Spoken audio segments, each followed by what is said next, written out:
Infrastructure మీద ఏంటి, దాని మీద ఏమేమి ఉంది ఇప్పుడు? అది ఓన్లీ కమిషనర్ ఇన్ఫ్రాస్ట్రక్చర్ ఒక వర్టికల్ క్రియేట్ చేశారు సార్.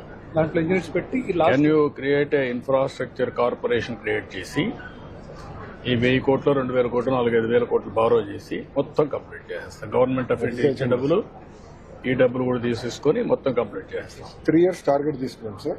సార్ ఇప్పుడు స్కూల్స్ అన్ని we have created star ranking sir based on infrastructure and ఇంకో పక్కన లెర్నింగ్ అవుట్కమ్స్ 2 చేసి sir.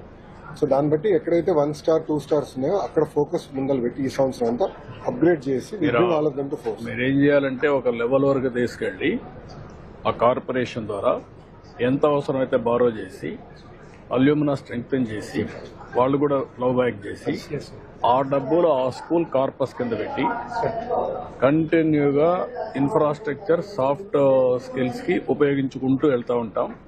Every school will have A corpus. Star ranking చేశాం కదా సార్. ప్యాకేజ్ ఆఫ్ వర్క్స్ కూడా మేము ఫైనల్ చేస్తే అది అల్యూమినా కూడా ఓపెన్ చేస్తాం. ఎవరైనా దాతలు చాలా మంది ఉన్నారు సార్. అల్యూమినా కంపల్సరీ పెట్టాలి. అదే సార్. అల్యూమినా ఆర్గనైజేషన్ పెట్టేసి కంపల్సరీగా ఇన్వైట్ చేసి ఆ ప్రైడ్ ని కింద ప్రమోట్ చేస్తూ యూ విల్ మొబిలైజ్ రిసోర్సెస్. ఇవన్నీ కూడా కంప్లీట్ చేసి మీకు అసెట్స్ ఉన్నాయి.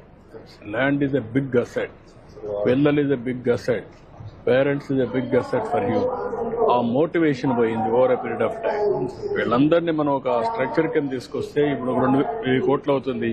Start the work, create a corporation. Government ఇస్తాం, లేకుంటే బారో చేద్దాం, పెట్టేద్దాం. Then it will have a అవన్నీ తీసుకొస్తాం. అవి 2 తీసుకొచ్చి దానికి వైబిలిటీ గ్యాప్ దీంట్లో కూడా ఇస్తాం. మీరు 4-5 ఏళ్ళు మొత్తం world class infrastructure and teachers వెళ్ళి పిల్లల్ని కూడా పర్ఫెక్ట్ గా తీసుకొస్తాం. లెర్నింగ్ అవుట్కమ్స్ దాని మీద మీరు కన్సల్టేట్ చెప్తాను. ఒక మీటింగ్ తీసుకోండి, నేను ఏమి వాళ్ళు ఇచ్చేస్తాం. మీరు దాన్ని లాజికల్ గా తీసుకెళ్ళి. దీనిపైన